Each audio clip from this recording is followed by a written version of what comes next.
giocato Giovanni Castronovo, new entry e che è new entry in casa Castellammare Calcio. Partiamo un po' da quello che è il lavoro che hai svolto durante questa estate, subito di grande impatto anche a livello organizzativo. Diciamo che non è passato neanche un mese dal mio arrivo a Castellammare, sono arrivato il 3 agosto, ma già sono arrivato in una società collaudata che aveva le idee chiare e ho deciso, come dire, di sposare questo progetto calcistico che si incentra sulla valorizzazione dei giovani. Già lo scorso anno, in maniera assolutamente meritoria, la società ha vinto il premio di valorizzazione giovani, quindi non è un nuovo progetto societario, ma è la prosecuzione del progetto che già era in itinere, per cui ho ritenuto che fosse quella che viene descritta dagli addetti ai lavori un'isola felice del calcio dilettantistico, e così effettivamente è stato.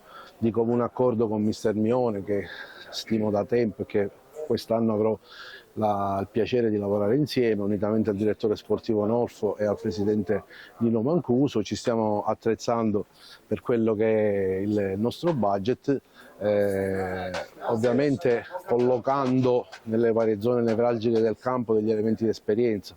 Non a caso è arrivato Di Paola, portiere di provata esperienza e dell'eccellenza, con la conferma di Cardinale, Caronia, Adamo, Amato, Malik. Abbiamo inserito tutta una serie di giovani che nella nostra ottica sono davvero interessanti, tutti 2004, 2005, qualche 2006, che proporremo alla ribalta regionale perché possano essere il futuro del nostro calcio. Ecco, parliamo un po' più ad ampio raggio di quello che è il girone A di eccellenza, un girone sempre più livellato verso l'alto. Come vedi appunto questo girone e dove collochi a 2 settimane praticamente dall'inizio del campionato il Castellammare?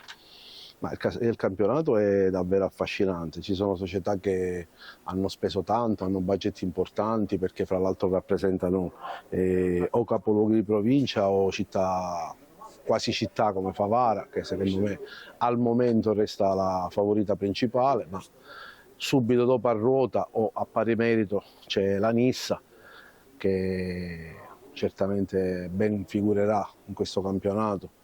Sarà allestita una compagine importante e che, da quello che è stato dichiarato, ha anch'essa l'imperativo di vincere. Poi ci sono delle altre squadre molto interessanti.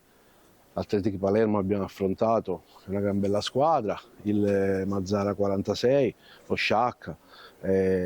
Diciamo, queste sono quelle squadre che io conosco e che hanno ben operato nel mercato, unitamente alle riconferme, che possano lottare per la parte, diciamo, sinistra della classifica. Poi tutto il resto, ovviamente ci saranno le sorprese, squadre che non conosco, sulle quali non mi posso esprimere. Sarà un campionato tutto da vivere. È ovvio che per il Castellammare ha un obiettivo, che è quello di vincere il campionato della salvezza, cioè a dire, per noi la salvezza, che possa arrivare all'ultima giornata attraverso i play-out, rappresenta una vittoria di campionato, perché alla luce del budget che abbiamo, diciamo, dell'idea di calcio che abbiamo in mente di sviluppare, ovviamente con i giovani che vanno anche aspettati, c'è da attendersi qualche errore che è fisiologico, però se si vuole intraprendere questo percorso è questo diciamo, il trend da seguire. Ritengo che abbiamo una squadra numericamente ben munita in tutti i ruoli. Se dovesse presentarsi qualche situazione a noi favorevole per alzare il livello della squadra, da qui al 15 settembre, quando si chiuderà il mercato, ovviamente faremo qualche operazione, però alla luce della squadra che abbiamo imbastito ritengo che possiamo giocarcela con tutti, se ovviamente manteniamo quello che è il nostro DNA, l'umiltà, la voglia di vincere, la grinta e l'abnegazione da parte dei ragazzi. Allora in questo caso ritengo che possiamo giocarcela con tutti e possiamo ambire alla salvezza.